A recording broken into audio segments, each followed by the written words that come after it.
आई बड़ी सुंदर आप सबके बीच में एगो छठ के गीत। कैसे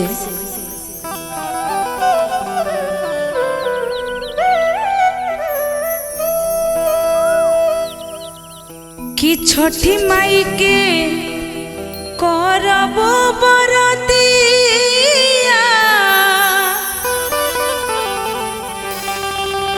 भोरहरी में 4 बजे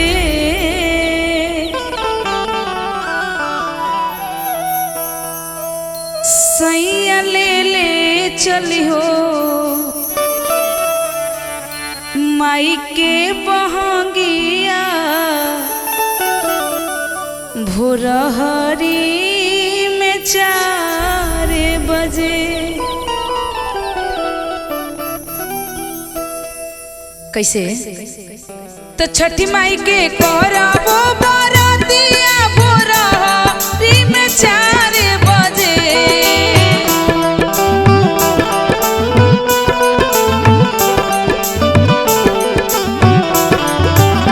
छठी माई के करबो बरतिया भोरहरी में 4 बजे सैया ले चली मत बहंगिया भोरहरी में 4 बजे।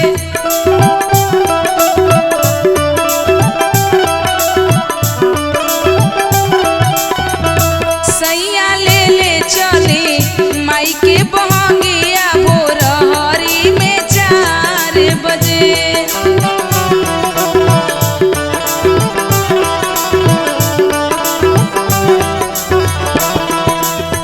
छठी माई के करबो बरतिया भोरहरी में 4 बजे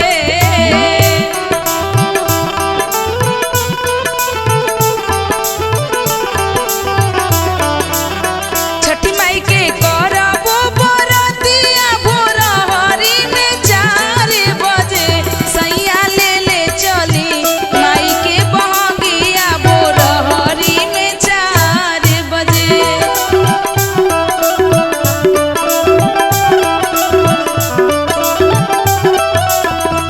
सैया ले चली माई के बहंगिया भोरहरी में 4 बजे।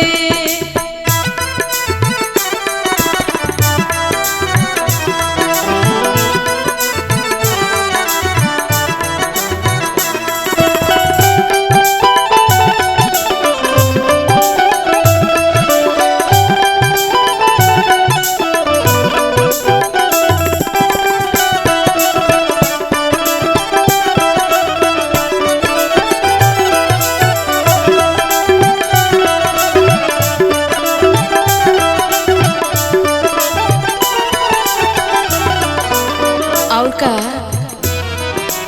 ए हो सखी तनी चुनरी ले आवो चुनरी ले आके माई के उड़ावो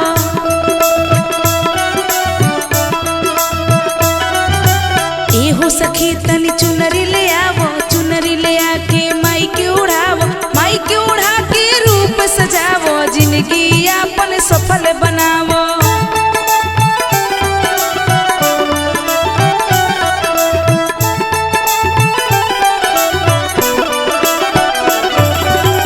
सुनाए हमारी सजनिया तू घर के लक्ष्मीनिया नो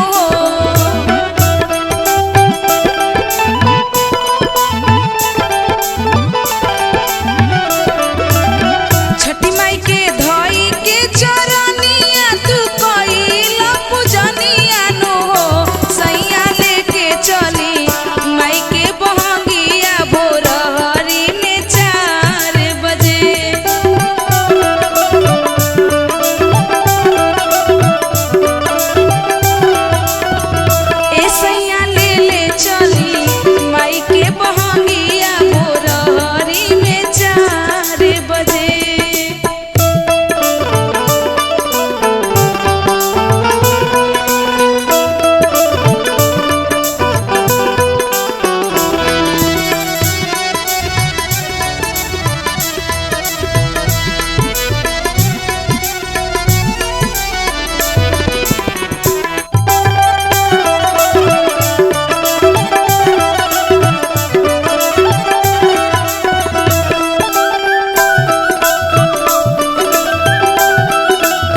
एहो सखी तनी कलसा ले आवो, कलसा गंगा जल से भरावो।